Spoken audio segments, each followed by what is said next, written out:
Nesse vídeo vamos fazer aqui um resumão sobre o decidido pelo STF nos casos sobre o Marco Civil da Internet, que foi analisado nos temas de repercussão geral de número 533 e 987, que foram julgados conjuntamente. Originariamente, o 533 tratava sobre os fatos anteriores ao Marco Civil da Internet e o 587 era sobre os fatos posteriores. De toda forma, eles foram julgados conjuntamente, como eu mencionei.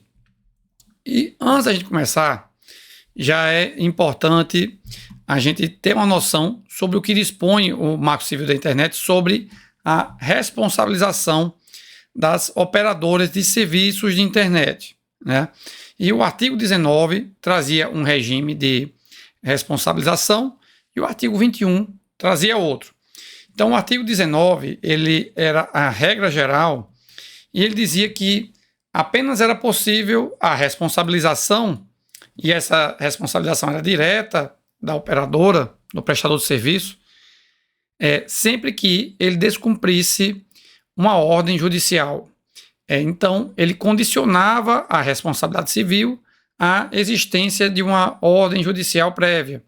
Então, ou seja, para haver a responsabilidade civil e até mesmo para haver a remoção do conteúdo que venha a ofender a honra de uma pessoa, por exemplo, ela teria de primeiro entrar com ação, pedir uma liminar, e aí ser intimada essa plataforma para fazer a remoção do conteúdo, e apenas em caso de descumprimento dessa ordem que caberia a aplicação de uma condenação por danos morais e materiais, ou seja, a responsabilidade civil em razão daquele conteúdo que foi, na verdade, veiculado por terceiro, utilizando a plataforma como meio, né?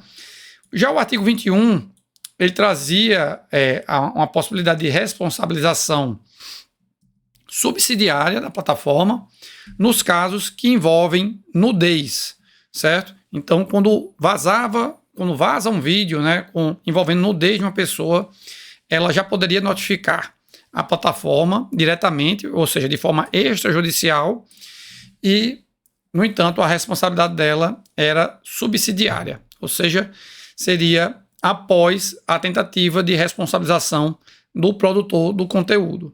E a discussão no STF era se esse regime de responsabilização, sobretudo o do artigo 19, que, como eu disse, ele exigia uma ordem judicial prévia para haver a remoção do conteúdo e para haver a responsabilização. Então, ficava a questão se essa disposição dessa forma já tutelava suficientemente as pessoas que eram vítimas de crimes ou de ofensas nas plataformas digitais. E o STF foi no sentido de que não, né, que essa proteção era insuficiente. Então, vamos passar aqui a análise, primeiramente, dos fundamentos desse julgado, para depois a gente fazer uma análise pormenorizada da tese. Se você quer ver já a tese, você pode ir nos capítulos desse vídeo e já avançar lá para a tese e ver já o que foi decidido. Mas vamos aqui, primeiramente, é como eu costumo fazer aqui no canal, né? Vamos ver os fundamentos desse julgado.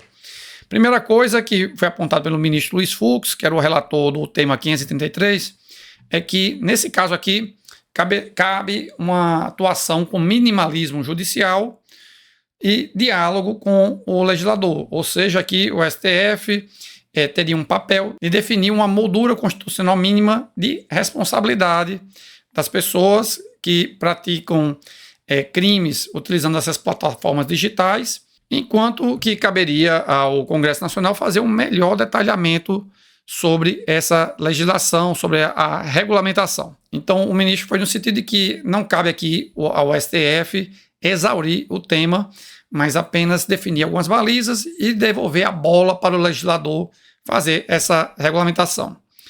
Ele fez também uma interpretação histórica sobre o artigo 19, né, aquele que fala que a responsabilidade depende do descumprimento de uma ordem judicial, que esse artigo está inspirado numa section, ou na seção 230 do Communications Decency Act, ou CDA, dos Estados Unidos, que essa norma foi criada em em 1996, com o objetivo mesmo de proteger mais as plataformas que estavam desenvolvendo a internet.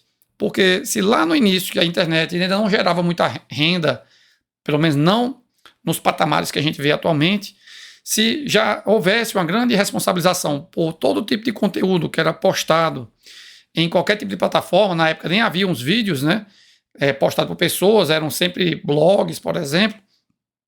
Então, nessa situação, se houvesse essa responsabilidade muito ampla, acabaria por impedir mesmo o próprio desenvolvimento da internet. Então, na época, a norma foi mesmo mais permissiva para estimular o desenvolvimento da internet. No entanto, esse cenário mudou lá para cá, né? Agora a gente tem as maiores empresas do mundo hoje, vamos dizer assim, sediadas na internet, né? Atuando na internet.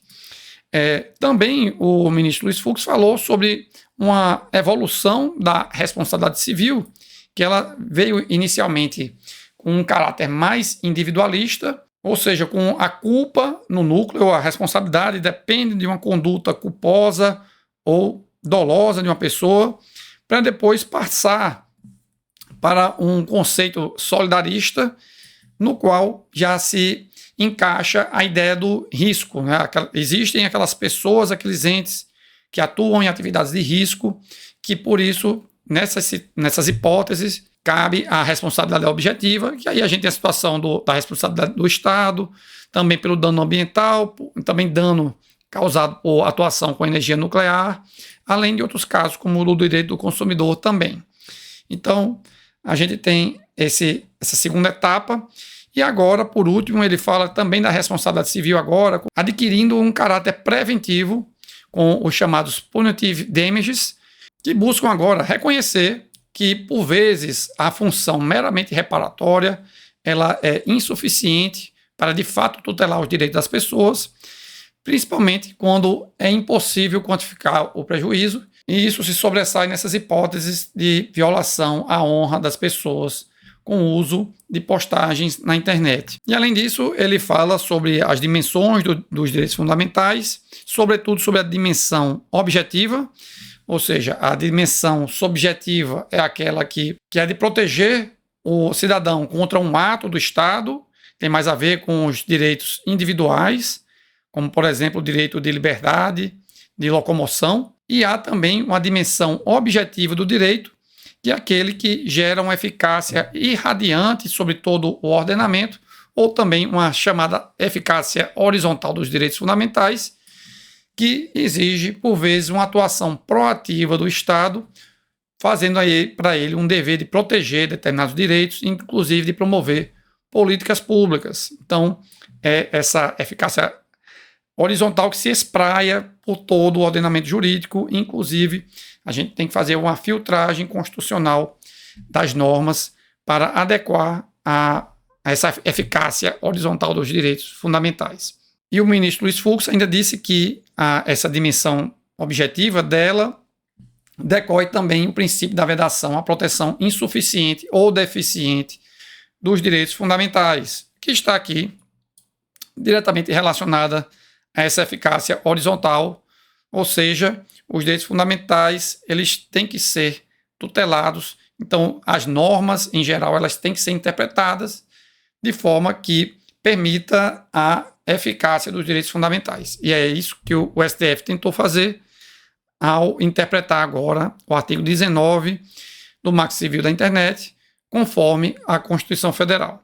E quanto à liberdade de expressão, que é a norma constitucional, o direito fundamental que está ali em aparente confronto com o direito à dignidade da pessoa humana, que leva à tutela também da honra e da imagem das pessoas, então a liberdade de expressão para o STF ela tem de fato uma função democrática, ou seja, é importante garantir a circulação de ideias das pessoas, porque essa circulação de ideias permite um enriquecimento do debate público sobre os temas mais importantes para a sociedade.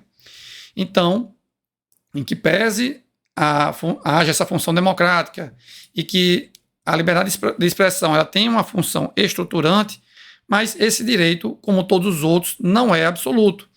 E trouxe o ministro Luiz Fux essa citação aqui de Karl Loewenstein, no sentido de que não se pode permitir que o mecanismo da democracia seja o cavalo de Troia por meio do qual os inimigos do regime democrático invadam a cidade e a queimem.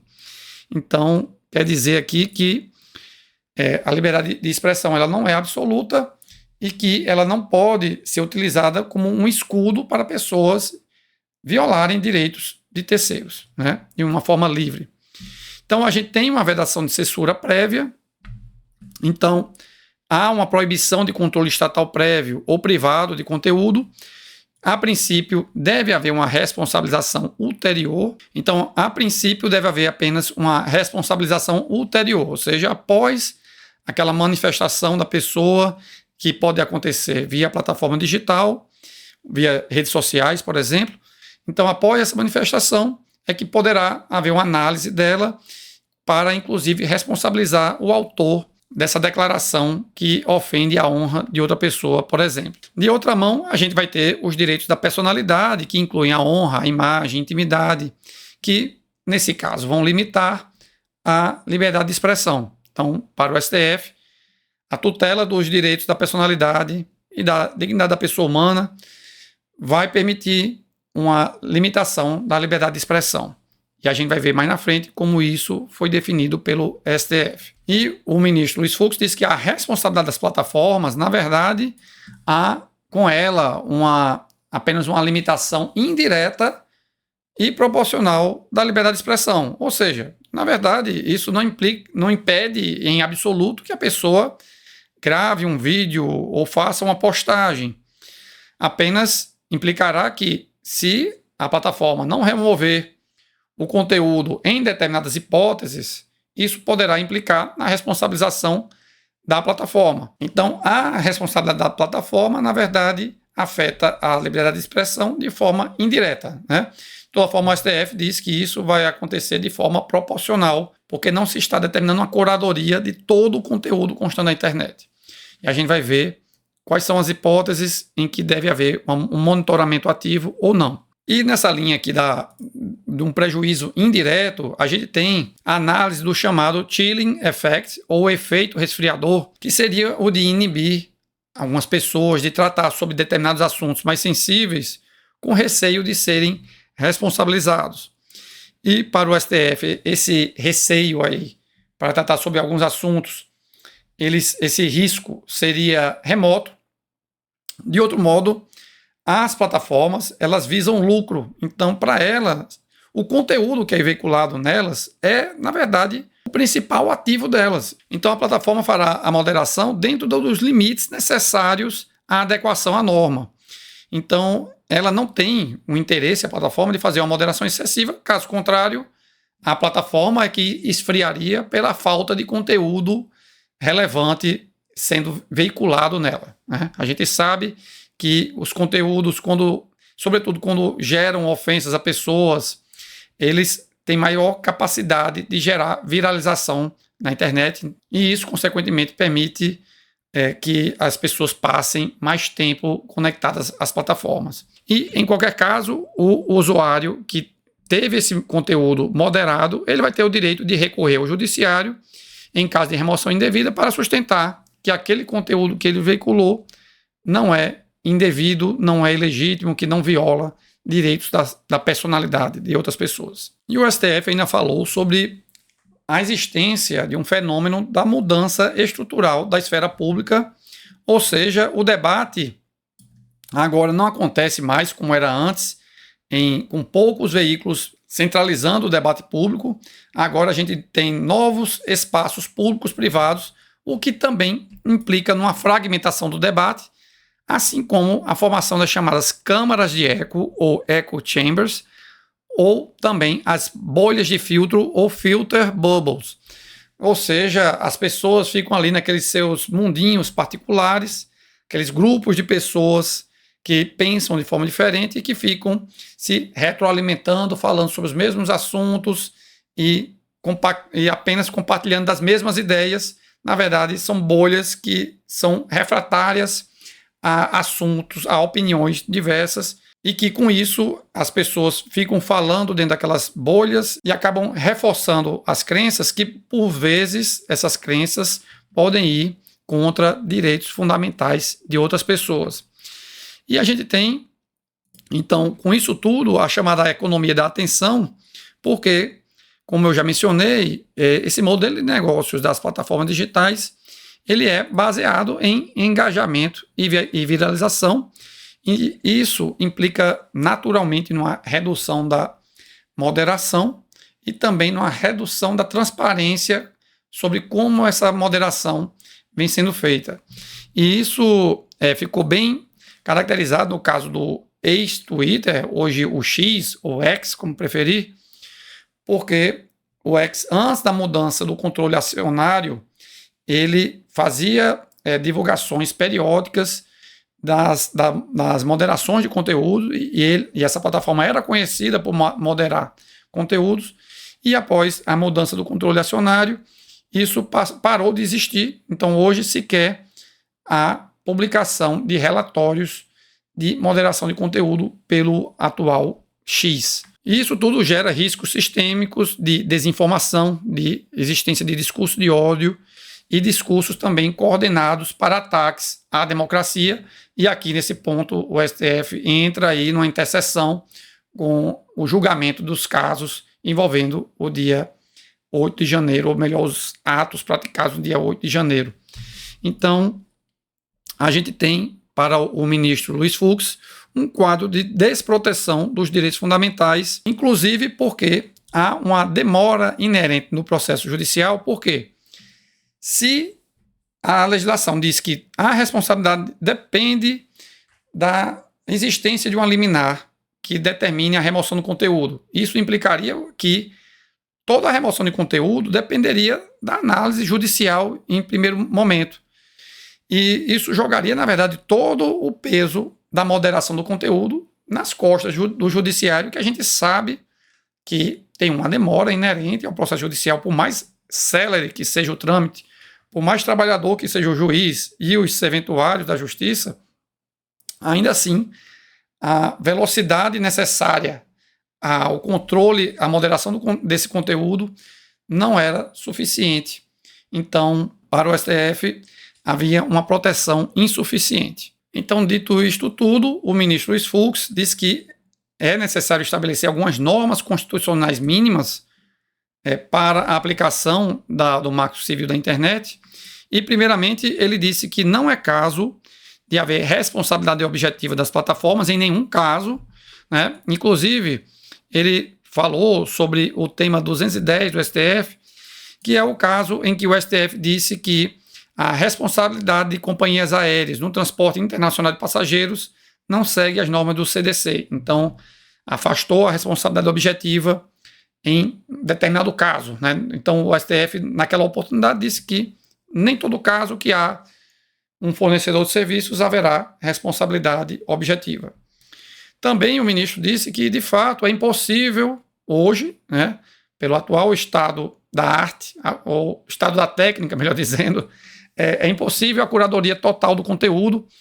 Por dia, eu acredito que tem esse número no julgado, que são por dia só no YouTube, são 720 mil horas de conteúdo novas. Então, é impossível fiscalizar todo esse conteúdo e isso implicaria no alto custo de moderação, ainda que fosse com o uso da inteligência artificial. Isso também geraria um grande custo e isso também implicaria num risco de oligopolização do mercado, ou seja, impediria que novos atores tentassem participar desse mercado, porque seria tão custoso fazer a moderação do conteúdo que apenas essas grandes empresas que já existem que teriam condição de fazer a moderação. Então, foi dito que é preciso respeitar também a possibilidade de atuação de pequenas e médias empresas desse segmento. E, nesse sentido, o ministro apontou a existência de normas europeias que incluem o chamado Digital Services Act, que prevê uma moderação mínima e também uma isenção dessa moderação para micro e pequenas empresas. E agora a gente vai passar a análise da tese. E se você ficou até aqui no vídeo, eu acho que já dá para eu pedir para você clicar no botão de curtir e também para se inscrever no canal e ativar as notificações para ser avisado sobre os novos vídeos aqui. Eu analiso casos repetitivos 3 vezes por semana, então se quer continuar informado, é importante ativar as notificações. Então na tese o STF declarou a inconstitucionalidade parcial e progressiva do Marco Civil da Internet. Então ele primeiramente tratou aqui sobre as possibilidades de responsabilidade civil de provedores de aplicação na internet e eu organizei aqui em 5 graus, 5 hipóteses, e eu coloquei numa ordem de nível de responsabilidade, tá certo? E em todos os casos aqui, a responsabilidade é subjetiva, como eu já mencionei, o ministro Luiz Fux afastou a responsabilidade objetiva em todos os casos.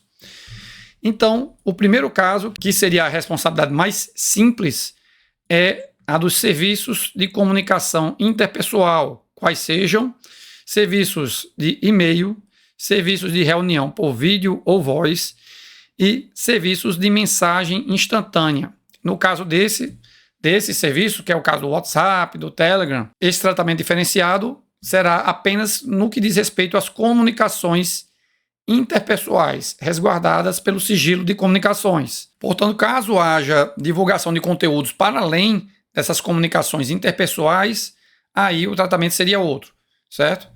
Isso aqui para WhatsApp, Telegram e outros serviços semelhantes. Então, para esses provedores de serviços de comunicação interpessoal, foi mantido o artigo 19 do Marco Civil da Internet. Então, a responsabilidade vai depender de ordem judicial prévia que determine a remoção do conteúdo, certo?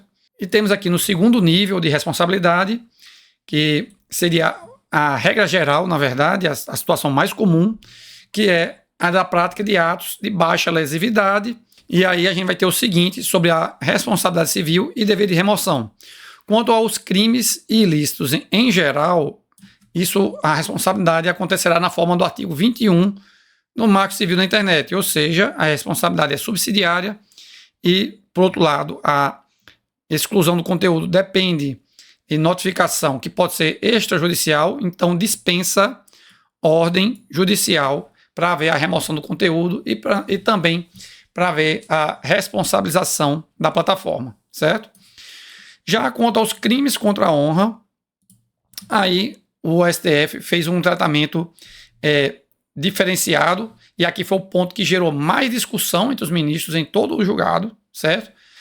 E acabou prevalecendo o seguinte: quanto à responsabilidade civil, vai ser na forma do artigo 19 do Marco Civil, ou seja, a responsabilidade é direta e depende do descumprimento de uma ordem judicial. No entanto, a remoção do conteúdo já poderá ser feita a partir da notificação extrajudicial. Então, ou seja, o usuário vai notificar a plataforma para ela remover o conteúdo e ela vai ter que remover o conteúdo. Se não remover, ela vai poder dar uma justificativa idônea para o usuário. Se essa justificativa não for idônea ou se ela não responder, aí, em tese, caberia aí a discussão sobre a responsabilidade civil da plataforma, né? Mas, a princípio, essa responsabilidade vai depender do descumprimento de ordem judicial, tá certo? Então, repetindo, porque aqui é o principal caso envolvido no julgado. Em caso de crimes contra a honra, a remoção do conteúdo será feita já imediatamente com a notificação extrajudicial, salvo se a plataforma apresentar uma justificativa idônea, né, para isso, para manter o conteúdo, mas a princípio a notificação extrajudicial já é suficiente para remover o conteúdo e a responsabilidade civil pressupõe uma ordem judicial de remoção do conteúdo, tá certo? Quanto a essa responsabilidade que eu acabei de tratar com vocês, o STF disse que ela também haverá a responsabilidade da plataforma em caso de a conta que veiculou o conteúdo ser inautêntica. Portanto, é irrelevante para a plataforma se a conta é fake ou não. De outra mão, o STF ressalvou a existência de normas eleitorais, inclusive do TSE, que podem também tratar de forma distinta sobre a remoção do conteúdo, principalmente. Também o STF disse que, em caso de replicações de conteúdos que já foram objeto de pedido de remoção pela via judicial, o STF disse que, a partir da notificação judicial ou extrajudicial, todos os provedores devem remover o conteúdo declarado ilegítimo, tá certo? Então, a remoção do conteúdo que é repostado ou replicado por outras pessoas dispensa nova ordem judicial. Vamos então agora para o terceiro grau aqui de gravidade na responsabilidade das plataformas, que é a responsabilidade por conteúdos ilícitos graves ou de alta lesividade, como denominou o ministro Luiz Fux, que aí o rol é o seguinte, né, de condutas e atos antidemocráticos ou preparatório de terrorismo, crimes de induzimento, instigação ou auxílio a suicídio ou automutilação, crimes de discriminação, incluindo de gênero, crimes praticados contra a mulher em razão da condição do sexo feminino, ou seja, violência de gênero, crimes sexuais contra pessoas vulneráveis, pornografia infantil e crimes graves contra crianças e adolescentes e o crime de tráfico de pessoas. No caso de todos esses crimes aqui praticados via plataforma digital, não haverá uma responsabilidade imediata da plataforma, mas apenas em caso de haver uma falha sistêmica, ou seja, quando a plataforma ela deixa de adotar medidas adequadas de prevenção ou remoção. Ou seja, quando há uma violação do dever de atuar de forma responsável, transparente e cautelosa, e para isso aqui será considerado o estado da técnica, ou seja, aquilo que a gente tem hoje à disposição como meio de monitoramento ativo da prevenção desses crimes. Então, por outro lado, não haverá a responsabilidade da plataforma se o ilícito é atomizado, ou seja, por um caso isolado na plataforma.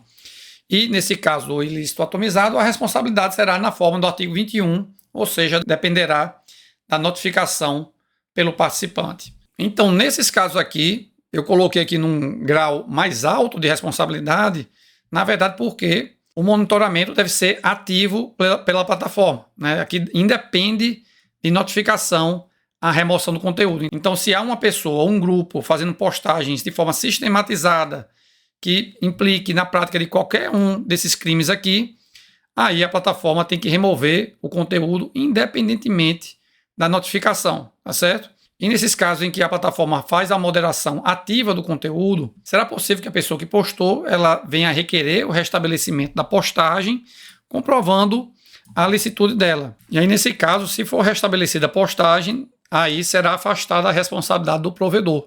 E o quarto nível de moderação seria o dos casos de responsabilidade presumida, que são os casos de tráfego pago e de utilização de rede artificial de distribuição, ou seja, de uso de chatbots ou de robôs para a disseminação desse conteúdo ilícito. E aí, nesse caso aqui, também haverá dispensa de notificação. No entanto, haverá uma possibilidade ainda de excludente de responsabilidade se a plataforma comprovar que atuou de forma diligente e em tempo razoável. Até porque, como eu disse, já foi afastada a responsabilidade objetiva em todos os casos, tá certo? E, por fim, o último caso de responsabilidade é a situação dos marketplaces, que é o caso de Mercado Livre, Amazon, Magalu, né? Essas plataformas que servem para venda de produtos e serviços, que aí, nesse caso, o STF diz que há uma responsabilidade na forma do CDC, quanto a anúncio de produtos que são de venda proibida ou que a venda depende de certificação ou de homologação por algum órgão estatal, como, por exemplo, pela Anvisa, certo? Então, a plataforma tem que se certificar de que o produto é lícito, que a venda é lícita do produto, sem prejuízo da responsabilidade por vício ou defeito do produto e de aplicação do artigo 21, quando for o caso, de uma forma residual. Ou seja, se o anúncio vier a violar o direito da personalidade de alguém, cabe um pedido de remoção de seu conteúdo, bastando uma notificação extrajudicial para tanto. E quando eu já estava na edição desse vídeo, eu vi que seria melhor regravar essa parte final, Então, voltei aqui para falar aqui sobre essa parte final do julgado.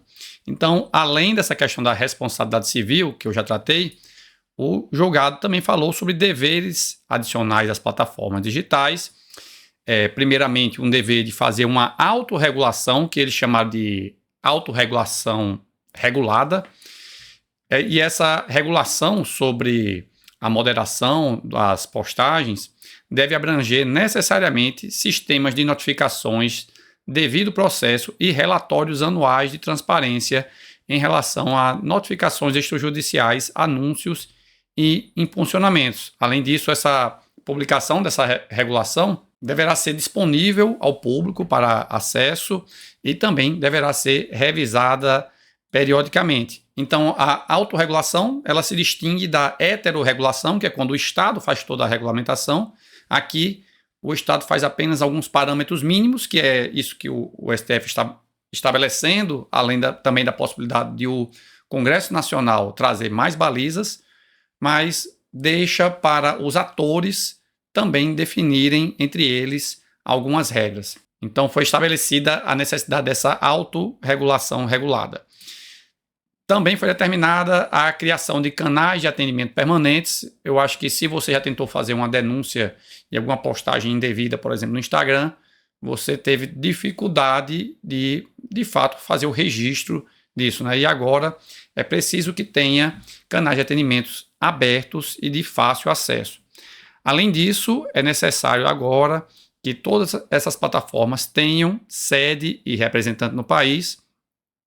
E esse representante deve ser facilmente identificável e com poderes definidos que incluam a representação judicial e administrativa da entidade, o fornecimento de informações a autoridades, o cumprimento de determinações judiciais, e também esse representante irá responder e cumprir sanções, podendo inclusive sofrer eventuais penalizações, multas e afetações financeiras.